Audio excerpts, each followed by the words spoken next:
শিক্ষা নেওয়ার সময় আমাদের এখনো হয় নাই। যুবক ভাইদেরকে উদ্দেশ্য করে বলছি, আপনাদের দৃষ্টান্ত আপনাদের সামনেই কিন্তু উপস্থিত আছে। কথা ঠিক কিনা বলেন? মৃত্যু আপনাকে চিনবে না, মৃত্যু আপনাকে জানবে না। মৃত্যু এমন সময় আসবে না, এক সেকেন্ড সময় আপনাকে দিবে। এই জন্য মৃত্যু থেকে আমরা শিক্ষা গ্রহণ করব যে আল্লাহ রাব্বুল আলামিন হায়াতের জিন্দেগিতে আমাদের যতটুকু সময় দিয়েছেন, এই সময়টুকুকে কাজে লাগিয়ে আমরা কিভাবে পরকালের জন্য নিজেদেরকে সাজাতে পারি। আল্লাহ রাব্বুল আলামিন আমাদের সবাইকে পরকালের প্রস্তুতি নিয়ে, কবরের প্রস্তুতি নিয়ে দুনিয়া ত্যাগ করার সুযোগ তৈরি করে দেন। সকলে বলি আল্লাহুম্মা আমিন। নাসরুম মিনাল্লাহি ওয়া ফাতহুন করিব ওয়া বাশশিরিল মুমিনিন।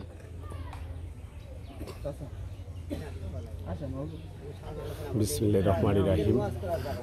ঝিনাইদহ সদর উপজেলার 7 নম্বর মহারাজপুর ইউনিয়ন 3 নম্বর ওয়ার্ড কেশবপুর হাজরাপাড়া গ্রামের গতকালকে যে মাহফুজ মৃত্যুবরণ করেছিলেন, তারই জানাজার অংশ হিসাবে আপনাদেরকে আমরা দবির আলী নিউজ থেকে দেখানোর চেষ্টা করছি।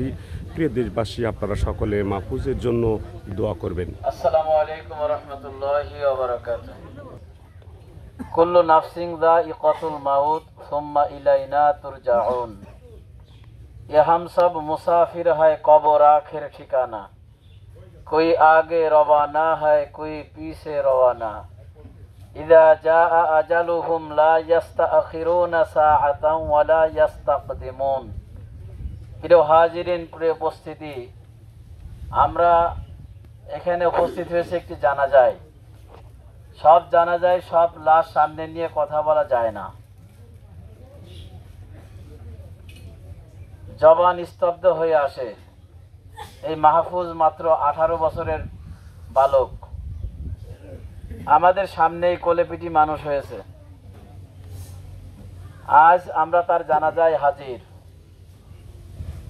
সমাজের মানুষ, তার বন্ধু যারা আছে, আমরা যারা আছি বয়োজ্যেষ্ঠ, ওকে চিনে না এমন কেউ নেই, সবাই চিনে। সবচেয়ে বড় কথা হলো, একটু বেহিসাবি চলাফেরা করলেও ওর নামে ব্যাক কোনো রিপোর্ট নেই।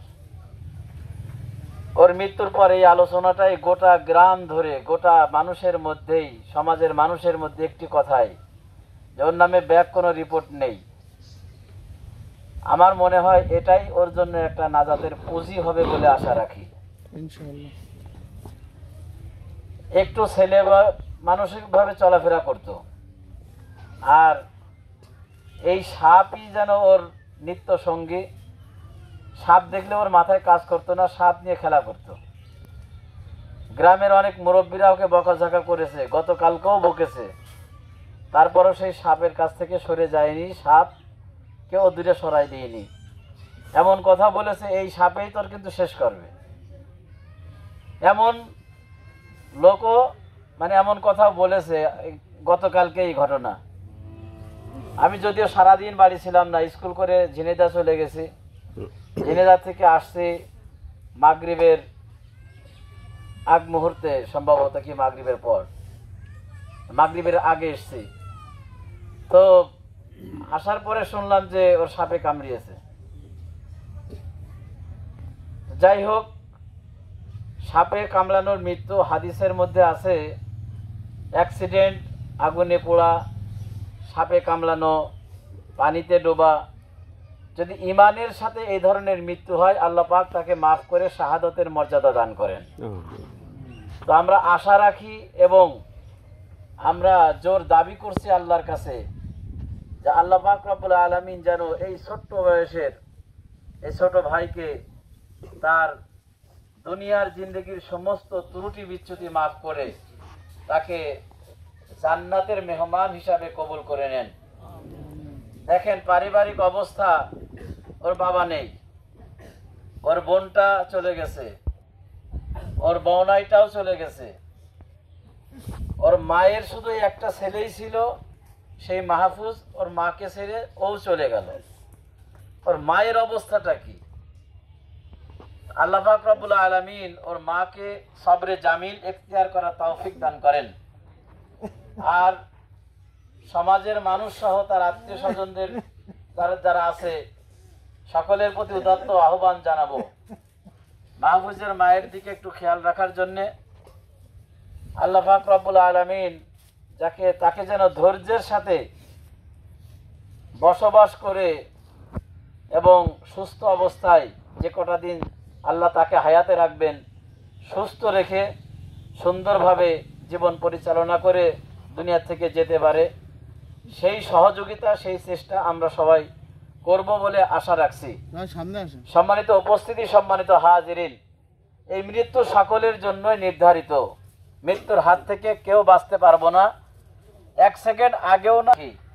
এই মৃত্যু এত সহজ, এত অল্প বয়সের মৃত্যু, তারপরও আমাদের হুঁশ হয় না।